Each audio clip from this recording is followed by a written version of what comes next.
नमस्कार, आपका बात 25 में स्वागत है। और बात 25 में हम जिनको रोज गाली पड़ती है देश में बहुत सारे लोगों को पड़ती है। दो व्यापारियों को हमेशा गाली पड़ती है, पहले भी दो को पड़ा करती थी, टाटा को और बिरला को। अभी काफी दिनों से जो है वो उसमें परिवर्तन हो गया, अब अंबानी और अडानी को पड़ती है। और अंबानी और अडानी को गाली पड़ने के कई सारे और भी कारण हैं, जिसको हम पहली बार डिस्कस कर चुके हैं और आपको भी मालूम है। अब तो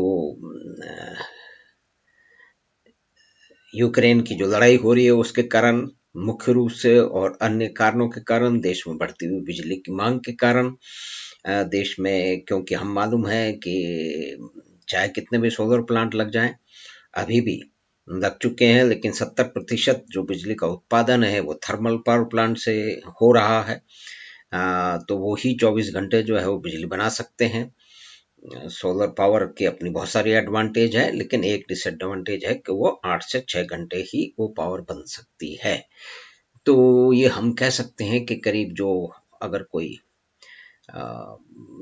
10 मेगावाट का प्लांट है तो आप समझ लीजिए कि वो 2 या 2.5 का ही है असल में, अगर उसको 24 आवर के हिसाब से, अगर उसको थर्मल से या कि न्यूक्लियर पावर प्लांट से कंपेयर किया जाए। तो चलिए, एक तो ये तुलना हो गई। अब लड़ाई के कारण जो है वो देश में बिजली की मांग बढ़ रही है। जो पावर प्लांट हैं जहाँ पे बिजली बनाई जाती है वहां पे कोयला नहीं है, और कोयला जिस ग्रेड का चाहिए, जितनी बेटर ऑपरेशन के लिए चाहिए, कॉस्ट के लिए चाहिए, वो हिंदुस्तान में है नहीं। वो बाहर से आता है, ऑस्ट्रेलिया से भी आता है, इंडोनेशिया से भी आता है, सभी जगह से आता है। तो लाइट तो हमको चाहिए। अब हमारे बुद्धिजीवी जिसमें बैठ के किताबें लिखते हैं या कि और दूसरे काम करते हैं, खाना पीना खाते हैं, यानी कि दूसरे सभी लोग, उसको तो जब power plant, thermal power plant चलेंगे तभी बिजली मिलेगी। और थर्मल पावर प्लांट में जो कॉन्ट्रैक्ट हैं वो जो बाहर से जो कोल ला सकेंगे, जिन्होंने उसकी व्यवस्था कर रखी है, उन्हीं को तो दिया जाएगा।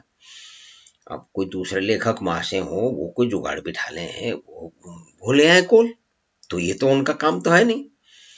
अब ये अडानी साहब ने जो है वो कारमिशेल माइन जो है ऑस्ट्रेलिया की, हाँ, उसके अंदर अपना कोल का, और वहां पे उन्होंने शुरू किया था। लेकिन वो एनवायरनमेंट के डेफिनेटली इशू होंगे, तो वो इशू शुरू हो गए। लेकिन देखिए, ऑस्ट्रेलिया वाले करते अपने हिसाब से करते, लेकिन हमारे देश के वामपंथी कूद पड़े उसमें। हमारे देश के बुद्धिजीवी सब उसके साथ में कूद पड़े, और 7 साल तक लगातार जो है ना वो उसके बारे में बातें हो रही हैं। लेकिन देखिए, बिजली का काम तो बिजली से चलेगा, नारों से तो चलेगा नहीं। या तो फिर अंधेरे में बैठने के लिए तैयार हो जाए, ट्रेनें बंद हो जाएंगी, घरों में लाइट आएगी नहीं, और भी बहुत सारे दफ्तर में, क्या उसके लिए हम तैयार हैं? तो हमें लाइट तो चाहिए। तो लाइट चाहिए तो क्या हो, तो पावर प्लांट चलेंगे। पावर प्लांट को कोयला चाहिए, और कोयला कहाँ से आएगा?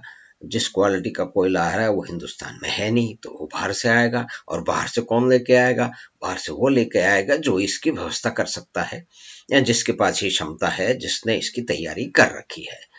तो अडानी तो बहुत पहले कर रखी है, और अडानी साहब को खूब गाली पड़ती है। देखिए, करीब 35 साल पहले ये कुछ 100 रुपए लेके अहमदाबाद से बम्बई गए थे, और फिर उन्होंने अपनी चतुराई से, अपने हुनर से, अपने काम से, अपनी मेहनत से, आप समझिए कि जो लिबरलाइजेशन के सबसे, वो लिबरलाइजेशन जो 90s में शुरू हुआ था, तो उसकी जो नए उद्यमियों की जो पौध खड़ी हुई थी, जो सामने आए थे, उसका मैं सबसे आगे नाम माना जाता है। जो बिजनेस एनालिस्ट हैं, जो इन चीजों को समझते हैं, वो कहते हैं। अब चलिए, हमारे बुद्धिजीवी मित्र तो अडानी को गाली ही देंगे, उनका एक कारण, गाली देने के बहुत सारे कारण हैं, उनमें आज हम नहीं जाएंगे। तो आप देखिए कि जितना भी व्यवस्था हो रही है, जो कोल की जरूरत है पावर प्लांट के लिए, उसको अडानी अपने हिसाब से ला रहे हैं। यानी कि हम लोग जो भी काम कर रहे हैं, हमारे घर में हम बल्ब जला रहे हैं या कि कोई ट्रेन चल रही है, तो उसमें जो करीब 35% या उससे अधिक तो कोयला वो अडानी साहब ला रहे हैं। तो यानी कि देश के अंदर जो भी कुछ लाइट जल रही है उसमें 1/3 तो करीब अडानी के साथ काम, उनकी मेहनत के कारण, उनकी जोखिम लेने के कारण, जो ही लाइट जल रही है ये हमारे बुद्धिजीवी मित्रों को मालूम होना चाहिए।